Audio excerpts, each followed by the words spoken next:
এই শীত চলে আসছে, সবার ঘরে ঘরে কিন্তু কিছু না কিছু পিঠার আয়োজন চলছে। তাই আজকে আমি বানিয়ে ফেললাম পুলি পিঠা। অল্প সময়ে মানে খুব কম সময়ে অনেকগুলো পিঠা বানিয়েছে, এমন একটা রেসিপি ফলো করে আজকে আমি বানিয়ে নিয়েছি। এই পিঠাটা আমি প্রথম বানিয়েছি। পিঠাটা আমি তৈরি করছি, আপনার সাথে শেয়ার করলাম। এখানে আমি 1 কাপ গুড় আর 1 কাপ নারিকেল কোড়া নিয়েছি। নারিকেল আর গুড়টাকে খুব ভালো করে মিশিয়ে দিয়ে দিয়েছি 2টা তেজপাতা আর দারচিনি দিয়ে নেড়ে ছেড়ে চুলাটা জ্বালিয়ে, এটা থেকে নারিকেল থেকে অনেকটু পানি বের হবে। আর হচ্ছে গুড়টা গুলে যখন মিশে যাবে নারকেলের সাথে, আঠালো আঠালো একটা ভাব চলে আসবে, তখন চুলাটা অফ করে ফুডটাকে ঠান্ডা করে আমি রেডি করে নিব। দেখেন নেড়ে ছেড়ে মিশিয়ে আমি নারকেল ফুডটা তৈরি করে নিয়েছি। আমার নারকেল পুরটা অনেকটাই তৈরি হয়ে গেছে, একদম সামনে থেকে দেখিয়ে দিচ্ছি কতটা আঠালো হয়েছে। আর এরকম নারকেল পুরটা তৈরি করে কোনো প্রকার যেন ভিজা ভাব না থাকে, কারণ হচ্ছে এটা আমি রুটির মধ্যে দিয়ে কিন্তু নাস্তাটা তৈরি করে নিব।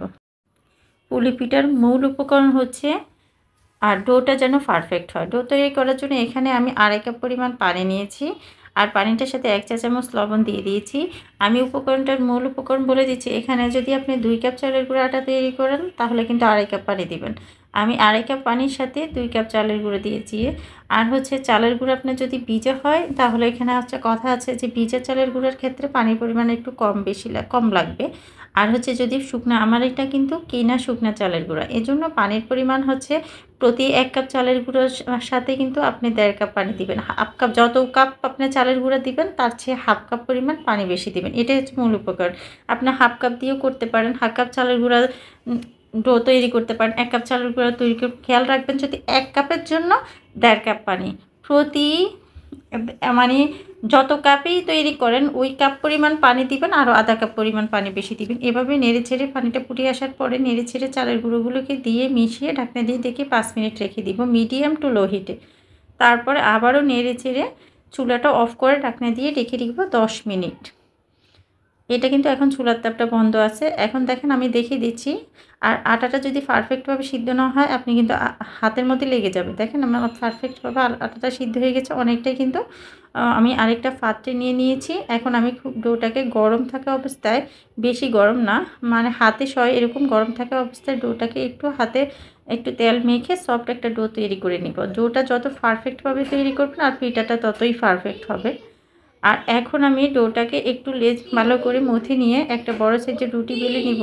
অবশ্যই রুটিটা দেখেন একটু মোটা করে বেলে নিয়েছি। আর বেশি মোটা করবেন না, তাহলে কিন্তু পিঠাটা যখন রোল করবেন তখন ফেটে যাবে। এরকম মিডিয়াম মোটা করে বেলে নেবেন। এখন চারপাশের অংশটুকুকে আমি কেটে আলাদা করে নিচ্ছি। তারপরে যে মোটা রুটিটার উপরে আমি কিন্তু আমার রুটিটা একটু মোটামুটি ভালোই মোটা হয়েছে, আর একটু পাতলা করতে চেষ্টা করবেন।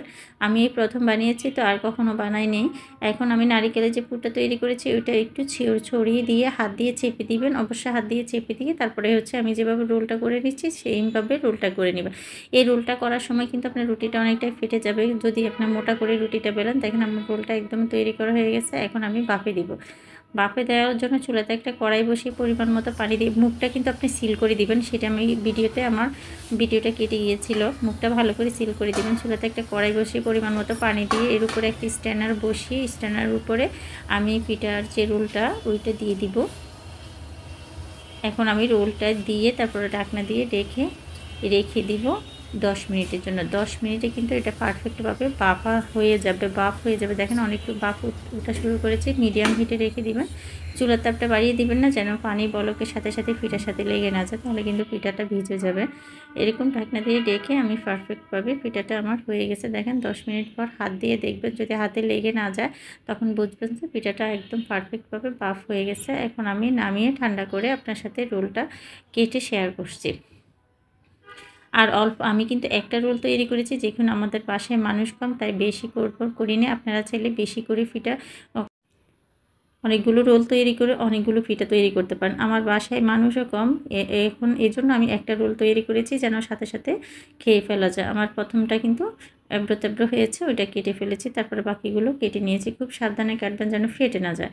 এরকম মোটো হলে কিন্তু অবশ্যই ফেটে যাবে, কিন্তু পারফেক্টভাবে হয়েছে পিঠাগুলো। আশা করছি সবার কাছে সহজ লেগেছে রেসিপিটা। আর এরকম সহজ রেসিপি পাওয়ার জন্য চ্যানেলটিকে সাবস্ক্রাইব করে রাখবেন। ধন্যবাদ জানিয়ে শেষ করলাম আজকের আয়োজন। আল্লাহ হাফেজ।